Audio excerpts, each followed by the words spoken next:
Hi everybody, it's me Jill and welcome to Jill Informed.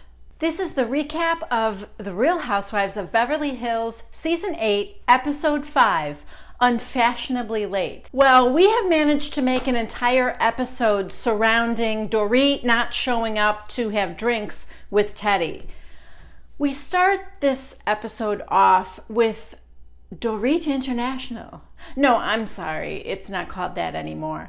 But Dorit is having a meeting because she is relaunching her swimwear line. Only this is not the relaunch of Dorit International.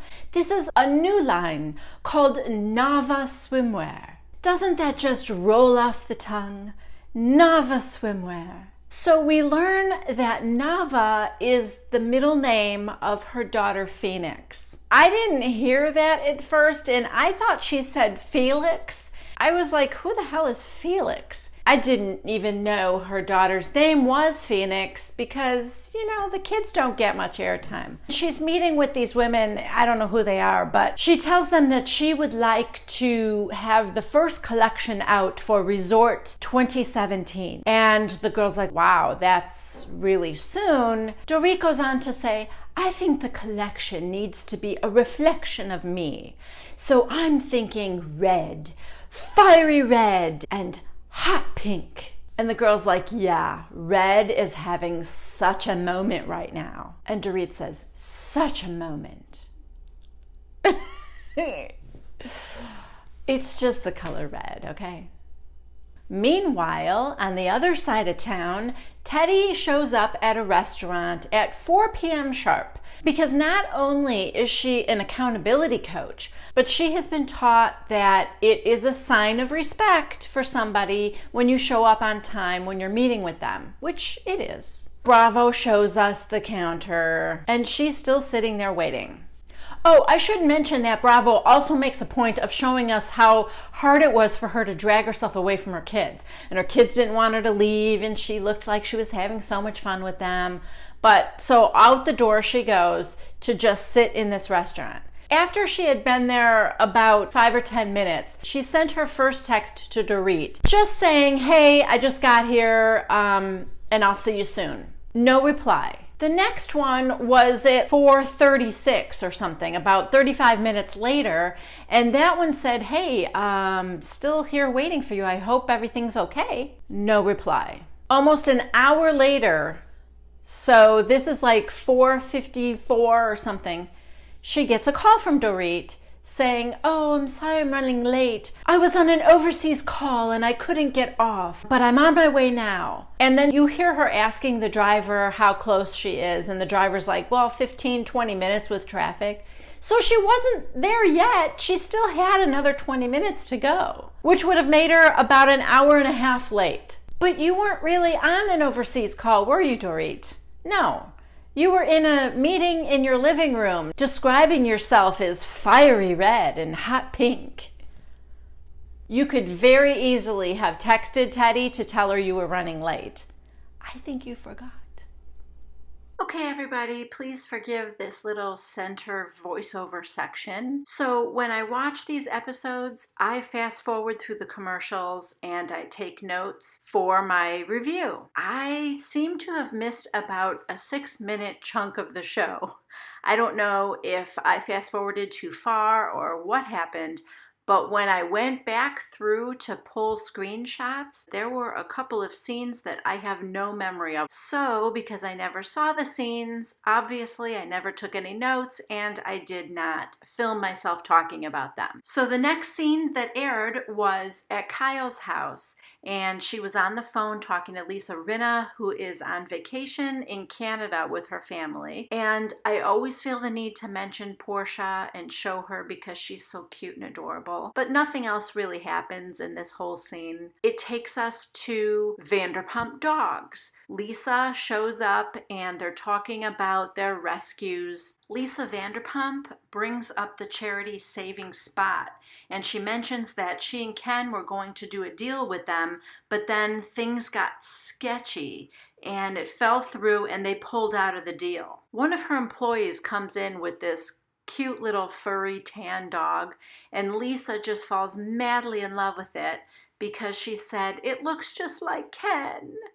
And then they show the side-by-side, and, she's not wrong. We follow that up with a lunch scene with Kyle and Erica. And this is actually where Kyle first mentions that she had a meeting with some networks. She has 2 new show ideas. So she tells Erica she has a meeting with them. She didn't know if the networks were going to buy the stories or not. Also, this is the first time Erica talks about Tom's car accident. But of course, again, I missed this whole section. And back to our regularly scheduled program. Next, we have a scene with Erica and her glam squad leader, Mikey. Mikey walks in complaining about jet lag. Ugh, this jet lag is so real. Erica tells him that Tom was in a car accident and that he broke his ankle. And he's fine and everything, but it is making her think about his mortality and maybe everyone's mortality. And as Erica puts it, I mean, he's not 15 anymore. Oh, sweetie. Not only is he not 15 anymore, he's not 60 anymore. He's not 70 anymore. I think he's almost 80. So yeah, I get it. He has always seemed so powerful and invincible to her, but after this car accident and seeing him feeling vulnerable, it's gotten her thinking about the reality that it's likely that she's going to be a fairly young widow one day. So that's all kind of like hitting her at once. We have a scene with Teddy and Kyle. They meet together and they go work out, and then they go walk to a porridge bar.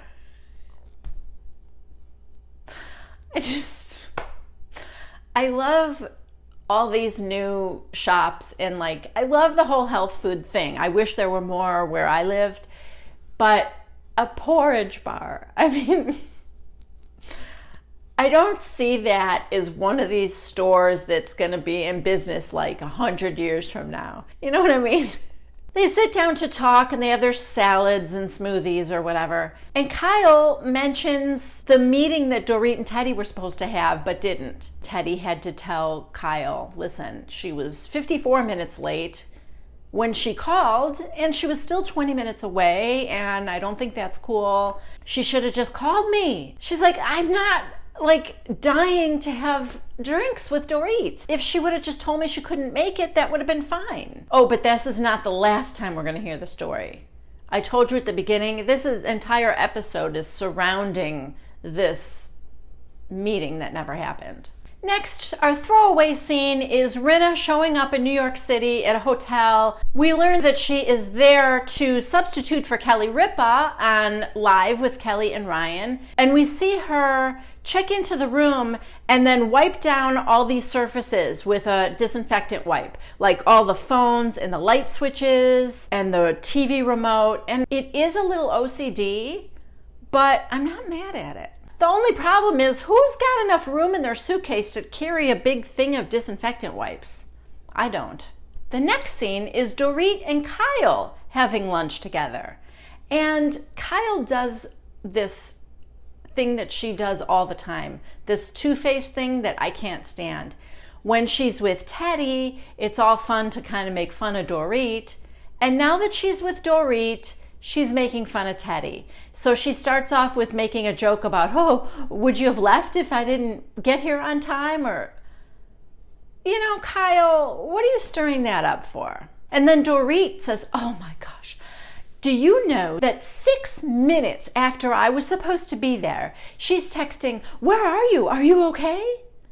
It was 36 minutes, but now Dorit's story is changing that she thought they were supposed to meet at 4:30. Actually, she said, I thought we were supposed to meet between 4:30 and 5:30. Teddy even said, who has an hour range when you're meeting someone in a restaurant? That was ridiculous. And she knew that wasn't what it was. But, her story keeps changing now. Anyway, so Kyle tells Dorit about this exciting news she has. She has 2 more TV show ideas. She's got that show American Woman that she's producing, and it's loosely based on her life, I think. I want to see it. Did it start yet? Does anybody know? Let me know if you guys know how lazy I am about looking things up. So if you happen to know when that American Woman starts and what network it's on, leave it in the comments down below. Thank you. And so she has 2 more TV show ideas that the networks bought, both of the ideas, and they're both picked up. So she is quite the little producing mogul now, Kyle Richards. So she's very excited about that. And Dorit said, oh, I'm thrilled for you. And I'm going to be your cheerleader just like your mother would have been for you. I'm going to be there for you. And that starts Kyle feeling emotional. Not just because her mom isn't around, but because her mother always said that when one of you is successful, we're all successful. But she's feeling like she doesn't even want to tell her sisters, Kathy and Kim, because she doesn't think they'd be happy for her, I guess. I don't know. It's kind of sad. And Kyle does get a little teary-eyed about it. Okay, so let me set up the remaining portion of this whole episode for you. We are doing that thing where we go from one scene to the other, back and forth again. And this time it is 2 dinners that are going on simultaneously, or we're led to believe it simultaneously. Dorit and Lisa Vanderpump are having a dinner together, and Teddy, Kyle, and Camille are having a dinner together. And then later they're going to meet Rinna when she gets back from New York City. So Dorit shows up to Villa Rosa, and she's got thigh-high purple boots and a big, like, men's oversized tailored white shirt. What did you guys think of her look? I feel like maybe I'm not being fair to Dorit, because in my head I feel like maybe if I saw it on Erica I would think it was cool. I don't know if it was the shirt. I'm not sure if it's just Dorit. I'm just being honest. I don't know if I'm prejudiced against the outfit because Dorit irritates me. But I do applaud her fashion choices. I do. It's just, this one is just falling short for me for some reason. What do you guys think of Dorit's outfit? Let me know in the comments below. So at the Dorit LVP lunch, they're talking about Dorit's lunch with Kyle, and Dorit says, I just feel so bad for Kyle. Vanderpump said, because of her family thing with her sisters, and she said, yes, and Dorit said, I mean, she was just sobbing about it. Was she sobbing about it, Dorit? Not exactly. She teared up, and so did Dorit. But because of the way Dorit described it, Vanderpump to the confession cam kind of seems jealous. Well, I don't know why she would tell Dorit. Because they're not really close friends. So I think Vanderpump's feeling a little jealous. Meanwhile, at the other dinner with Camille, Kyle, and Teddy is retelling the story yet again. I told you guys. Because this time Camille hasn't heard it yet. And Camille already is not loving Dorit right now because of the see you next Tuesday comment at Kyle's dinner. So she's already predisposed to not being on Dorit's side on this. But Teddy, of course, tells her side of the story. And then Teddy finally says, look, I don't care that much about her being late or not being able to make it. I'm not that thirsty. I'm just upset that she's now lying about it. Jump back over to Dorit and LVP. Dorit telling LVP, I was only 20 minutes late. And she's showing her the text that came in at 4:36. I was 6 minutes late and she's already worried about where I am. Okay, pump the brakes. Maybe tell Vanderpump that, in all fairness, she thought I was supposed to be there at 4, and she had been sitting at the restaurant since 4. Plus, Dorit, do you not think that all of this is on film? Back to the other ladies now. Camille is saying how embarrassing it was that Dorit called her the C word. She just brought a new boyfriend to meet her friends for the first time. And one of them calls her a stupid see you next Tuesday. I know it's not funny, but it's so outrageous. Kyle is, of course, yucking it up and laughing again because Kyle flips to the side of whoever she's with. Back over to the lunch with Dorit and Vanderpump. Vanderpump brings up how Dorit was acting at Kyle's dinner and what she said about Camille. And Dorit was like, oh, she knows I don't have a beef with her. She knows I was just kidding. And Vanderpump's like, if you said it to me, I would be able to take it. But maybe Camille didn't. And then Lisa reminds Dorit that, she had a brand new boyfriend there for the first time. And Dorit goes, oh no. Like she forgot about that. Oh, come on, Dorit. Does that even make a difference to you? Back at the other dinner, Lisa Rinna shows up. They're asking her how it was doing live and co-hosting with Ryan Seacrest. Oh, it was great. Thank you. But I have to talk about something. I read something about Lisa Vanderpump, about a little lawsuit thing going on. Stop. Just stop, Lisa. That's what I'm thinking in my head. Come on, Rita. You said you were going to be good this year. You said you were going to be a good friend. Unless you heard it on CNN or one of the major news networks, just don't go there. Just stop. She goes on to tell them exactly what she heard, that apparently somebody from a charity they were working with, Saving Spot, the woman from that charity, has a lawsuit against Ken for assault. Rinna says allegedly Ken assaulted a woman. I don't know if he laid his hands on her or threw her against a wall or what happened. And then she puts her hands up like, I don't know, like, don't shoot the messenger. You shouldn't have been the messenger, Lisa. I did actually Google this and look into it, and there does seem to be some validity to the story. TMZ reported it, page 6. The woman is claiming that Ken wanted to borrow some dogs for a fundraiser event, and she said we don't do that and wasn't going to allow it, and that he kind of grabbed her by the collar and pushed her up against a wall and said, do you know who I am?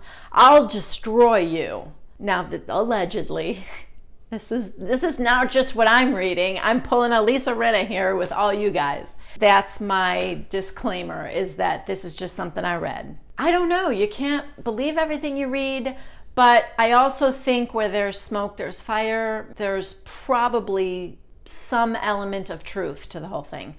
I hope not, but it sounds like there probably is. Anyway, that's where this episode ends.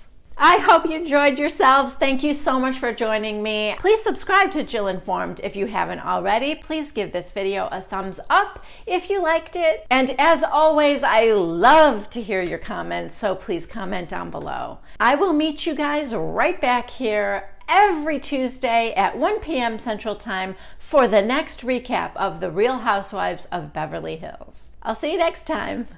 Bye-bye.